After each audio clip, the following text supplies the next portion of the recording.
Just north of Nairobi, Kenya, lies the Kikuyu Escarpment Forest, covering the eastern slopes of the Aberdares.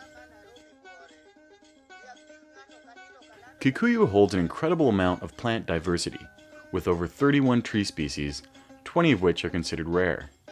It is also an avian hotspot with 138 species of birds found in and around the forest. The Kikuyu forest is also valuable for the livelihoods of those around it. Tea production is a key pillar of the economy, as are other agricultural products, making the landscape a mix of ancient forest and agricultural plots.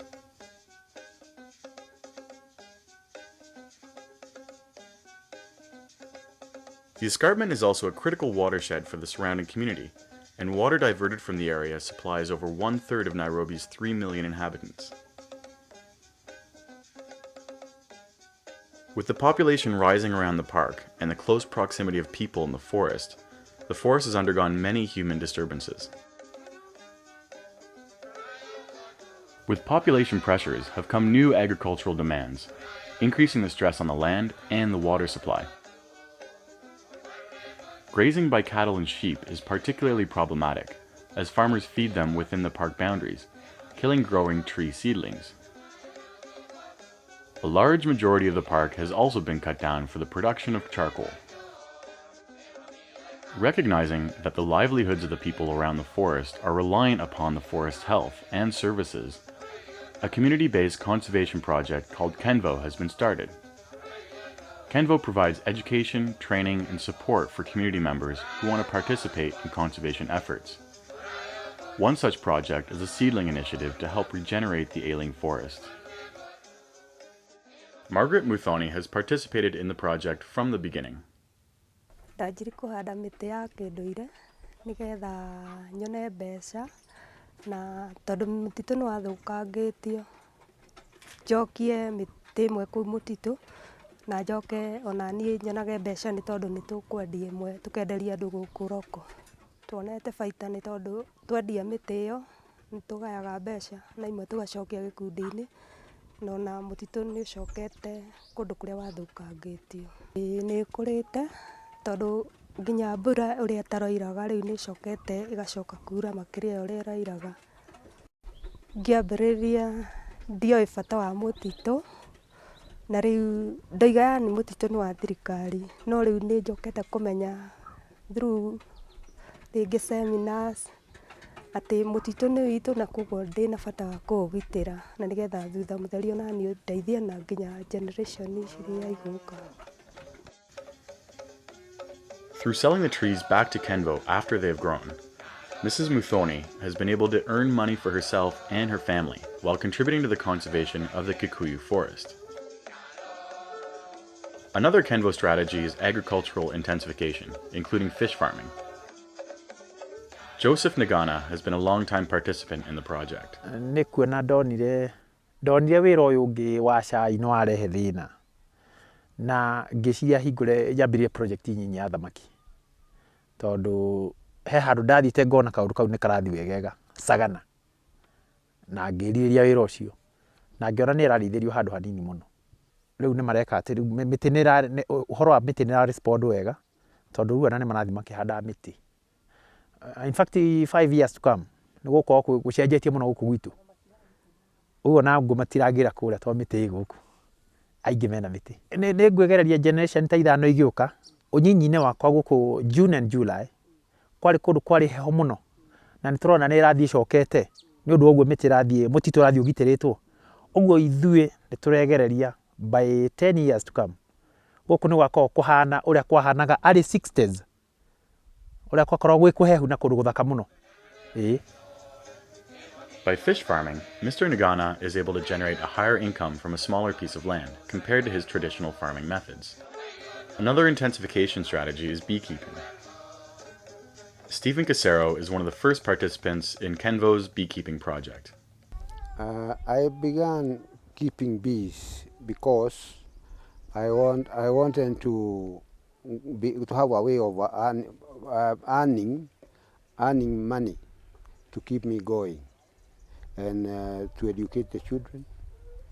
And since bees are very profitable due to honey, We have got shortage of honey in this country, and therefore I started keeping bee because it was viable, and there are no other hives around our area. There are many ways that has profited me in working with the Kenvo. Before we met with the Kenvo people, I didn't know how to start a nursery. I knew only how to cut a tree for firewood and the rest.